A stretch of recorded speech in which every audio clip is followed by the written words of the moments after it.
Happy last week of the year.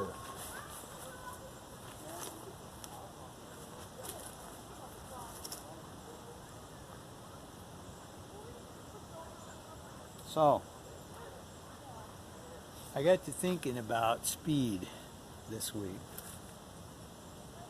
And it occurred to me that the fastest 400 meters I have ran since I started back up 3 years ago, and this is just a guess, it's probably 75, something like that, 75 seconds.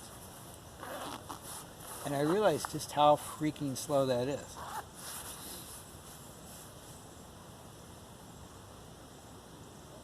So it made me think that the best thing I could do at this point in time isn't build my endurance, because it's pretty good. I've done a lot of easy running. Best thing isn't to increase my lactate threshold, because that's here. Here's easy stuff. Here's all this stuff: lactate threshold, VO2 max, acidosis, buffering, blah blah blah. What I really lack is this. I lack that neuromuscular development that you have to run fast. Okay, so what's the best way to do that safely? I don't know.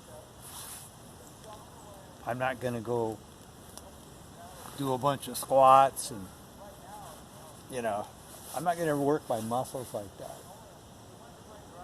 I think I can develop speed by running hills, especially on the treadmill. Treadmill hills are really easy on me. So I'm going to do that. That's the HURT workout, high intensity rep training, full recovery, 30 seconds. 4. So that, I think, is going to develop some pretty good strength where I need to develop it. But it's not going to really do anything for handling or the impact forces when I transition to run on the flat ground. So today, I went to the old track at the high school, and I worked on my speed, but not, I'm going to do this very, very gradually. I'm going to take little tiny steps. Warmed up, culminated in a 6:30 pace quarter. Ran a 100, 18.5, still in the comfort zone, but faster than, well faster than what I usually run. Took a huge break, ran 38.4 for 200, and it was okay because I went through, I think I went 18.5, and then whatever, I slowed down 20. But then I did a 400 after full recovery, and I hit 40 on the first 200, and I was surprised. I thought it would be slower than that. Then I backed off a little because I'm not trying to hurt myself. I'm trying to gradually get my strength back. So I finished with an 83. So 40, 43, 18.5, 20, and 18.5 for 100. My goal is to run under 70 for 400 meters. When? Before, while it's still possible. I don't know when that'll be, when that day is. But my approach is going to be to just once a week or so do like what I did today, 100, a 200, and a 400. And try and just nudge them so that they're a little faster. They don't have to, each week they don't have to be faster. They can be slower. I might not do them. But I'm going to keep the goal in mind that I want to get under 70. And that I'll, that's 17.5, right? Is that right? Yeah, that's 7. Ooh, that's fast. And then 30, 35, and then 50, whatever, 50, 52 or something like that. So that's, we'll just call it 17. and we'll call it 68. You know, so that's pretty fast. That's 34, yeah, 51. I used to do 51s and it was relaxed. Anyway, how is that going to help me as a distance runner? Because I consider myself more or less a distance runner. Well, that's the area that I've neglected since I restarted this at 60. When I was 58, I didn't neglect that. I was doing these hills on Glendevere up in Portland.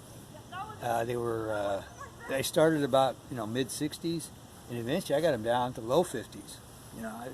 I was rocking that. In fact, I raced some dude up that hill once and beat him.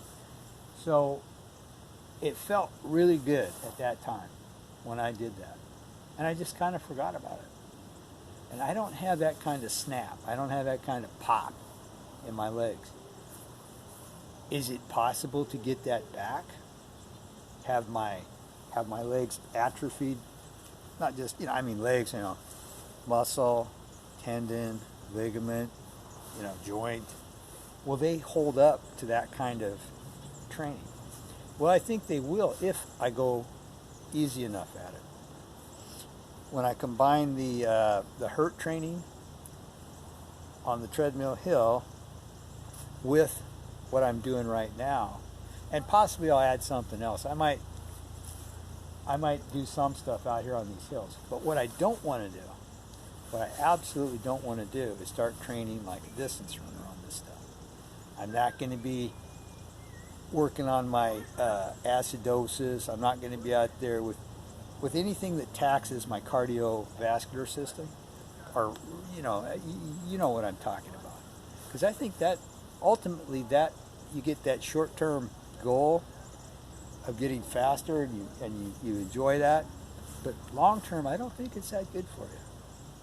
I think it's better to do the aerobic stuff and really nurture your cardiovascular system, and then bipolar training, polarized training, and then do really hard stuff for the neuromuscular benefit. And then when it's time to race, which for me isn't going to be that often, I might have to spend 6 months filling in the gap. And that doesn't mean I wouldn't do any threshold training or any VO2 max stuff, but it's going to be really de-emphasized, because I think I can keep developing my aerobic base, running under 60% of max heart rate.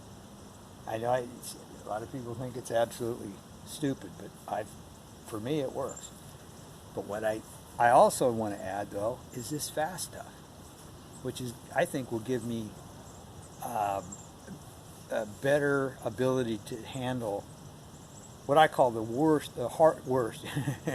Actually, it's like love-hate stuff. But the hardest part of training is when you go up to lactate threshold and above, and you have to run for a sustained amount of time under that stress, under that aerobic or that energy production stress with waste products and everything like that. I think it's really, really enjoyable and yet painful, and maybe it's healthy, maybe it's not, I don't know. But I know running below 60% is healthy. And so that's a big factor. I don't know if running, trying to run fast is healthy at all. It may be, I may end up, doing something that I regret. I may end up with a serious injury. But I think it's all in the approach. As long as you don't, as long as you keep your training cautious, I think that it'll be fun and entertaining. So the goal is to get to where I can cruise through a 100 with a flying start in 17, come under 200 at 35, and then, I don't know, 51, maybe I'll stop there, maybe I won't. But I tell you what, if I hit 51 at 300, I think I'd go for the sub 70. Anyway, that's the goal. I don't know when it'll be, and then I don't know what I'll do after that. All right.